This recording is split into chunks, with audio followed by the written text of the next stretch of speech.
Hey everyone, on this episode of Food, Wine, and Whiskey, I have Matt Carter joining me, who's a co-host on Bourbon, Rye Not podcast. I also have Dave joining us, and Dave is new to bourbon, so he's getting to try some new whiskeys tonight, which are Ryes, and that's the point of this little commentary before we actually start the episode.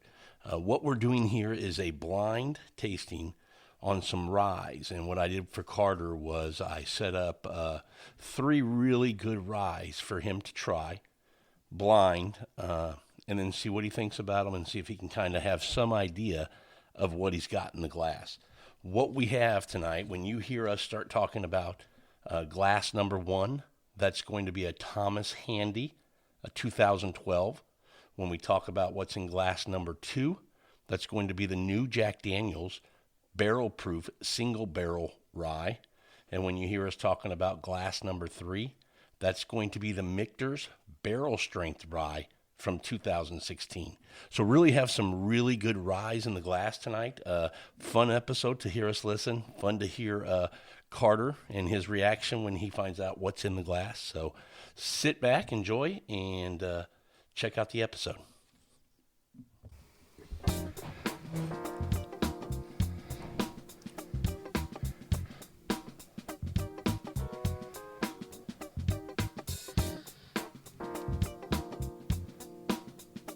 Hey everyone, welcome to another episode of Food, Wine, and Whiskey in your own backyard. I am your host, Rob, and tonight joining me is Carter. Some of you might know him from Bourbon, Rye Not. Carter, how you doing? Man, I'm doing great. How are you? I'm good, man. I got 3 whiskeys in front of me, so I'm good. Yeah, no doubt. Yeah. And we have David joining us. David, how you doing? Howdy. You told me this is your first podcast. Never been on one before. This is the first podcast. I'm guessing you're not nervous at all. Everything's good to go. I've got whiskey in front of me. There you go. There you go. That solves a lot of problems, seems like. Indeed. Yeah. Alcohol in general, whiskey, wine, whatever. Uh-huh. Maybe some vodka. This is a podcast we're doing, and just to let everybody know, the podcast after this will be on Russian cuisine. You two guys are married to some not Russian, what? Well, yeah, they're Russian. Yep. Okay. Russian women. Yeah. All right. I feel like Yana. When I say put it. Russian, Yana gets. I'm not Russian. I'm from Kazakhstan. She's from Kazakhstan, but Okay. anybody who's from of Russian heritage calls themselves Russian. Correct. Okay. So, Not Kazakh in that Yeah. sense. Okay. Yeah. Well, the girls are out running some errands, getting ready for that podcast. I thought it'd be fun to have us sit down and do a little whiskey blind. Yeah, man. And see what we think, and just kind of have some fun. All right. Let's do right, it. Let's do it. So we've got 3 whiskeys in front of us. We're going to nose them. We're going to talk about them, and we'll see if we like them, don't like them, and then we're going to rank them. Now, if you want to say you know what they are and you want to call your shot, and Carter does that a lot, you're welcome to do so. But there's no pressure to do that. This is just to see, do you like it, you don't like it, and which one you might like the best, and then we'll reveal them. Okay. Well, I'm not going to be that cocky about it, I don't think, but I need to go through the nosing here a little bit. One's got a great nose on it. Nice. I don't think it's too terribly proofy.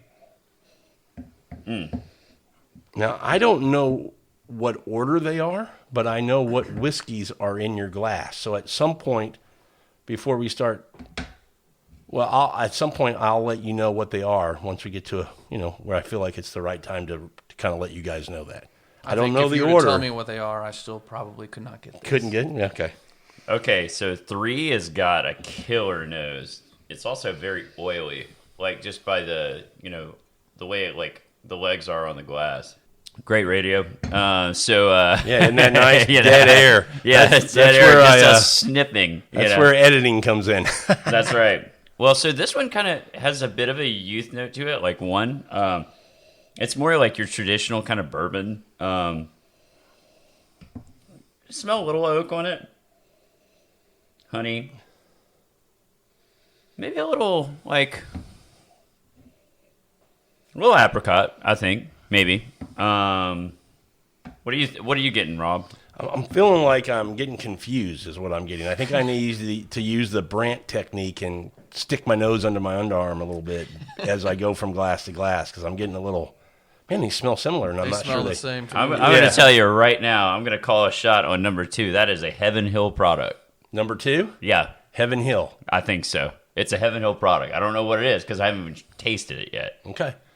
Maybe it may be Beam. It may be Beam, but I told you can't resist. I can't. You're right. You're right. I do this every time. All right. So are we doing any tasting or? Oh yes, to jump in. You guys, you got free reign right now. Do whatever you want. Oh gosh, might have been wrong about one. One is very different than what it smells like. It's like a rye forward. Might be. It is rye. There you go. Yeah, it so is rye. I'll let you know we're blinding Ryes. So good job. Oh, okay, cool. Okay. All right. These That's are all why I Ryes? said whiskey and never said bourbon. All right.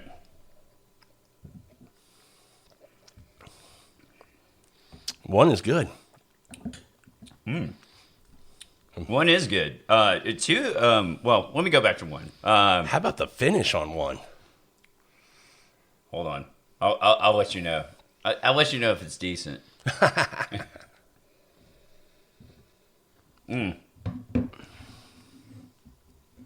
It's very traditional rye. Like, it's bright. It's almost kind of got like a little bit of that minty type of quality to it. It's definitely got some oak to it. I don't think it's particularly old, but I'm not sure. On that one, it does have one's got. I want to say it's.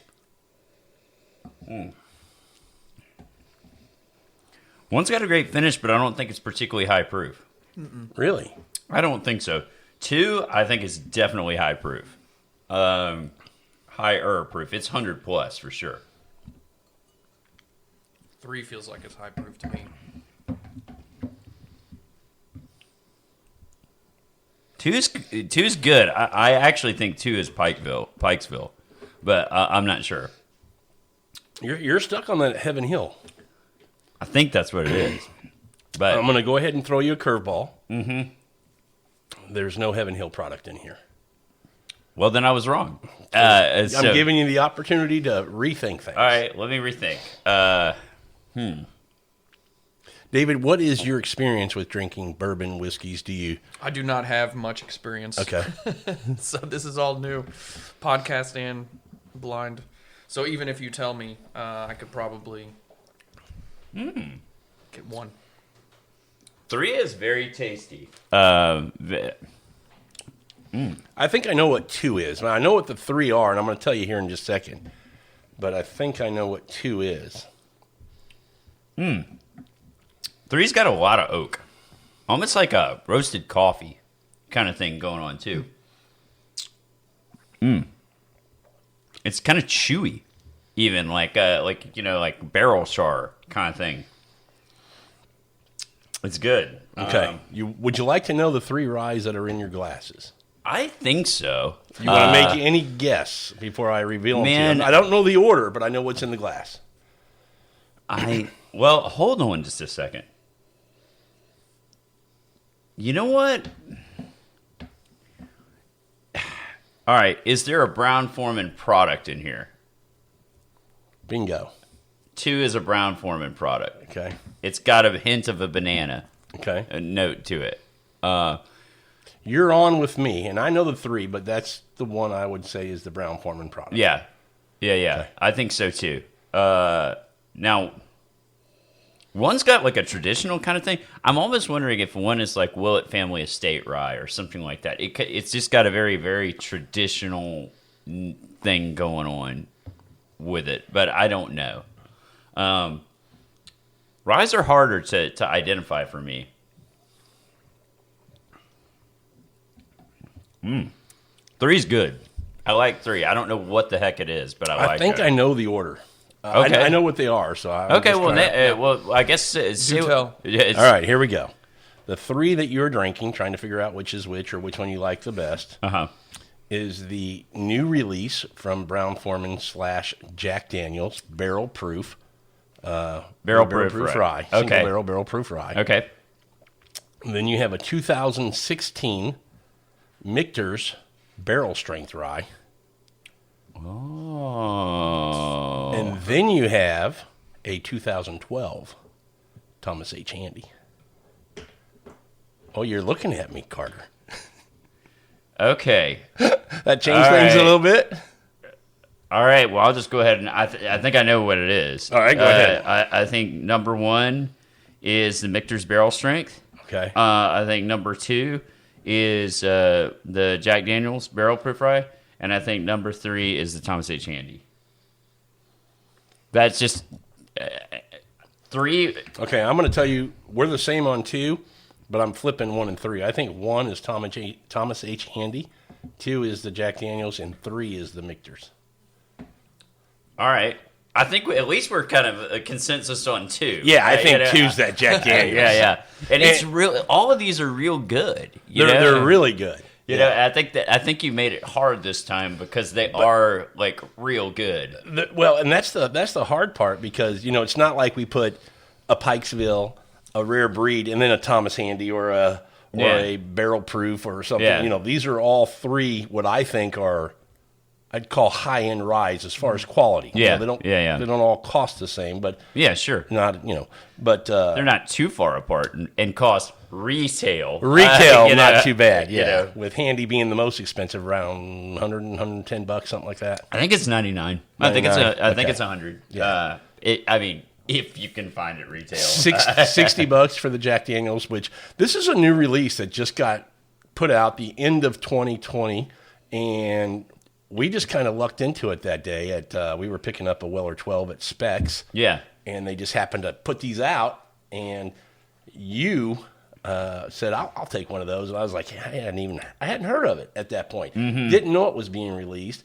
And get home and find out everybody on the bourbon sites are going, man, I got to find one of these. These are supposed to be Ended up going back up and buying the last 2 they had, and definitely worth it. Well, it was my, here's a plug for our other podcast, Bourbon Right Not, but on an upcoming episode, it was my number 1 pick of 2020 as the best release of 2020. Yeah, it was your favorite bottle. And honestly, like when I gave it a nose the first time around, I was getting kind of that dusty thing going on. And I was like, that's Heaven Hill. It's Heaven. And I was thinking it was like that Parker's Heritage, like heavy char or rye or whatever.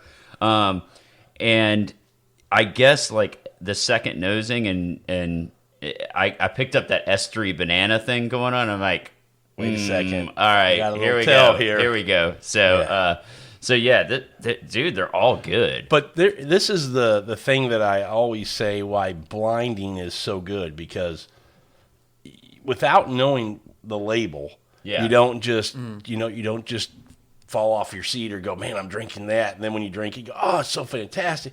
This one you really analyze and you're comparing it to other things that are good, but you're not sure. Your mind didn't first go to unicorn ryes. No, I wasn't going there. Yeah. I was kind of thinking more like we were going for the stuff that's on the shelf. Yeah, rare breed, instead of the stuff Pikesville. that's not on the shelf. Yeah. But what's the Michter's? You drink this a lot. You have a few bottles, and it's one of your favorites, one of your wife's favorites. Yeah. What's the? I don't even know the price on that. This is just This is a Michter's rye, right? This is barrel strength rye. Okay. Not the toasted. What's the price on that? I think Retail. it's like $60. Okay. 60 or $60-ish. So it's right in line with that Jack Daniel's. Yeah. And that Michter's, I mean, if you ever find it, you buy it. I mean, it's just, it's one of those, like, I've never seen it on a shelf anywhere. I've been into bourbon 4 years now and have never seen one on a shelf. Me neither. The toasted bourbon, the barrel strength, none of them. Haven't seen them. Well, so they've really escalated in price on the secondary market, like the Michter's barrel strength rye, because it wasn't that long ago that they were like $125. Like on secondary, okay, you're paying double, what you pay retail, and you're like, all right, I feel fine about that, or whatever. Now they're like they're like 200, 260. It's just crazy, right? I mean, the market's just really escalated on bourbon on the secondary sites. But you get some of these guys with deep pockets that just want it, so they'll pay it. Yeah, nope. I don't know anybody like that. Hurts us guys. Yeah. It stop making fun of me, man. I wish I knew a guy who, had access to all these bottles that could pick them up on a regular basis and give me a deal. Yeah, they're Making friends like that. Very few people like that these days. Yeah. You know anybody like that? No, not really. Okay. No. But there's a new guy that showed up named Krant Bing. Yeah. I'd like to be friends with him. I've seen him selling stuff on secondary. Yeah. And he seems to have a lot of bottles. And I'm like, I want to be that guy's friend. Yeah, me too. Yeah. I don't even know what city he lives in. Stuff. Well, I'm going to start probably stalking him or something just to try to figure out what he's got. Okay. So, all right. So you're sticking with yours. Michter's is your 1. Yep. I think Michter's is 1. Jack Daniel's 2. Yep. And Thomas H. Handy 3. And I'm the opposite. David, you going to call anything? Or I have not had any of these, so I'll just. I'm going to tell you, you're getting a treat in the whiskey world. These are some really good. Yeah, these are all like top shelf whiskeys. Yeah. That are hard to find. To me, they taste very similar because I'm a novice. So when you call out the banana, I don't get that. The oak, I can kind of taste that. Yeah. But this is very novel. Yeah. But rye spice, like the rye spice is very dominant. It's a very. I definitely could tell they were rye. I know that difference, but as far as the brands, I'm not. I haven't had as many to know. This is that. This is this. Yeah. Does the proof, bother you at all? Because these are all a little bit higher proof.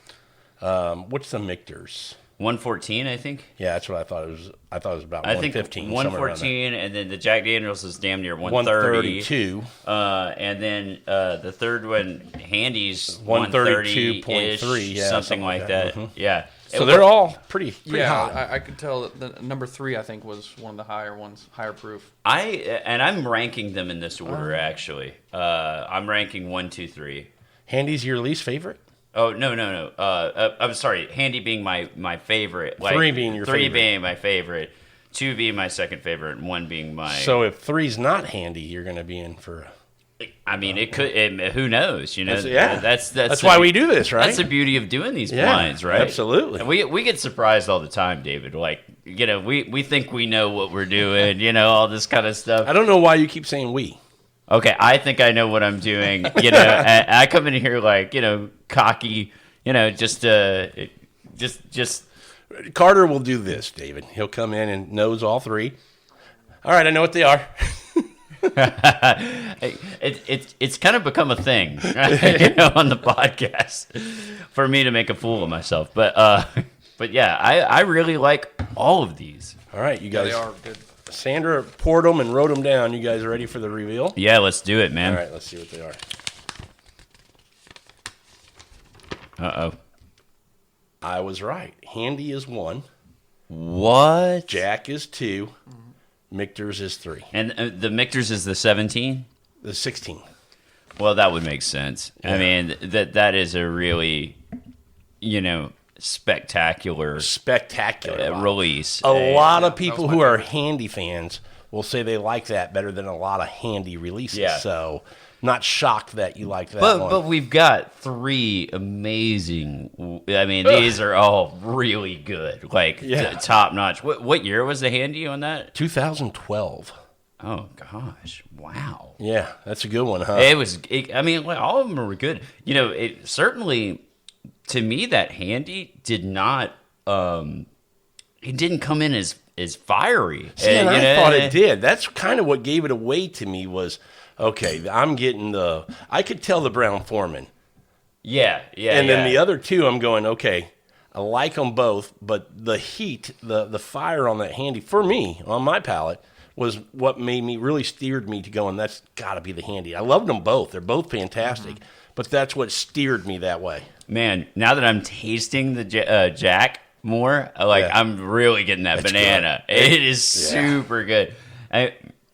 I do think though that Michter's is it must have been just a special release because that is one of the best ryes that I've had. It's so good, isn't it? I mean, I'm trying to sip on that bottle so it doesn't go away too fast. But that's really good. All of these were excellent. So, I mean, what can you say? I mean, it's hard to pick a winner, out of all of these things. Yeah, that's the thing when you got 3 winners up there. So. Yeah. But this is great. I mean, this is. I'm just glad that I was able to put something that you didn't expect, Carter. Oh, definitely did not. Yeah, a quick blind. You just kind of came in for Russian night. I said, let's do a blind. Throw this out there. You just, Hey, man, this is fun, though. Yeah, love doing them. This is really cool. And guys, you're in for a treat because we've got some cool Russian food out here, and we've got 2 experts in the cuisine. So on that episode, you're gonna really enjoy that. That'll be a fun one. The Russian experience. Yeah. And I'm going to just kind of stay on that topic just real quick because this podcast is going to lead into that next one. Russian food, to me, goes under the radar. I don't know if that's just in America, if it's globally. I mean, if you go to Europe, is Russian food a little bit more sought after and liked and thought of than it is here? Because it's not very often that you hear anybody say, you go to any family in America and you say, can you make a Mexican dish? Can you make an Italian dish? Can you make some type of Asian dish? The answer is probably yes. But if you said Russian, they'd be like, I was. Until I wanted to do this podcast on Russian food because you broke me into, you and Yana, into Russian food at your house. It's poor marketing. That's the problem. Yeah. Okay. I do. Well, I think there's a natural tendency for people in America to not. I don't know, not be really aware of what's going on in Russia. I don't know what it is. It's like maybe that whole Cold War cover it a whole lot. War thing or whatever. But yeah, I mean, I didn't know anything until I married Yana. Likewise. I didn't know. But after being exposed to it, man, there's some fantastic food that comes out of there. Some great flavors. That was my first thought. Everything's going to be bland, and it's not. Oh, no. It's some great flavors. So. That's our next podcast. But this was fun, guys. Doing a little blind. Yeah, man. Back on Food, Wine, and Whiskey. I got to say thank you because those are great pours. A little warm-up for tonight's festivities. So. Oh, yeah. Definitely. All right, everyone. Thanks for listening to this episode of Food, Wine, and Whiskey in your own backyard. And until our next episode, enjoy your next pour.